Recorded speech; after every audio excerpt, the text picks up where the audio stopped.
Gardens feel natural, but they never are. Every garden begins with an idea, and those ideas come from art, from philosophy, from the way a culture sees the world. When artists change how they see nature, garden designers change how they shape it. This series explores the relationship between art and garden design across history, the moments when shifts in perception reshaped the land itself. Because when we design a garden, we're not just arranging plants, we are giving form to the way we see nature. By the 18th century, the rigid, geometric world of the medieval and Renaissance garden had become a symbol of tyranny.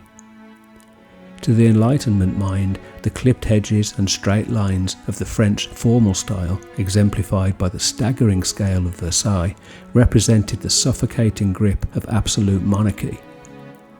If the medieval garden was a diagram of divine order, the Enlightenment garden was intended to be a manifesto of human liberty. The walls were torn down, the right angles were smoothed away, and a new, revolutionary idea took hold: that the most perfect garden was one that didn't look like a garden at all. But this return to nature was, in reality, one of the greatest architectural deceptions in history.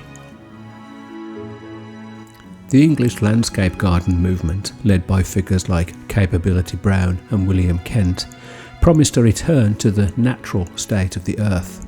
They traded the fountain for the lake and the parterre for the rolling meadow.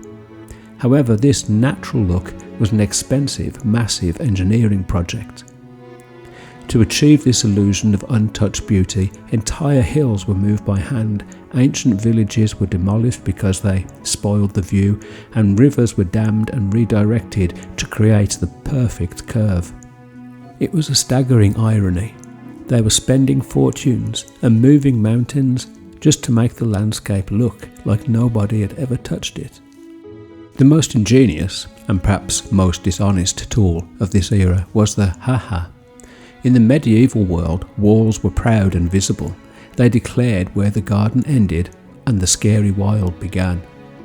The Enlightenment, however, wanted the feeling of infinite freedom without the actual risk of it. The ha-ha was a sunken ditch that served as a fence to keep livestock out, but was invisible from the house.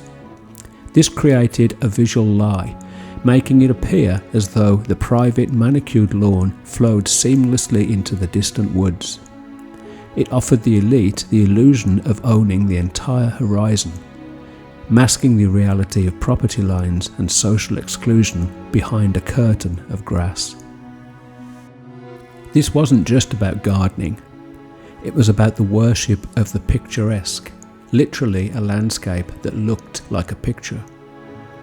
English aristocracy became obsessed with the paintings of Claude Lorraine and Nicolas Poussin, whose idealized visions of the Italian countryside featured soft light, crumbling ruins and perfectly placed trees. Gardeners began to treat the earth like a canvas. If a view lacked a sense of history, they didn't wait for time to take its course. They built follies, brand new ancient Greek temples or medieval ruins, just to provide a focal point for the eye. They weren't interacting with nature, they were curating it to fit a pre-existing artistic trend. The Enlightenment claimed to have liberated nature from the shackles of human geometry, but in doing so, they created something perhaps more insidious, a nature that was a total performance. By hiding their tracks, these gardeners made the constructed look inevitable, and this raises a question that still haunts our modern environmental aesthetic. Why do we find the fake natural so much more comforting than the honest artificial?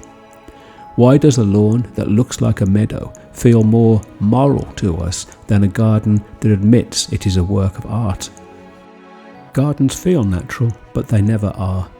They are shaped by the ideas of their time, by art, by belief, by the way people throughout the world should look and behave.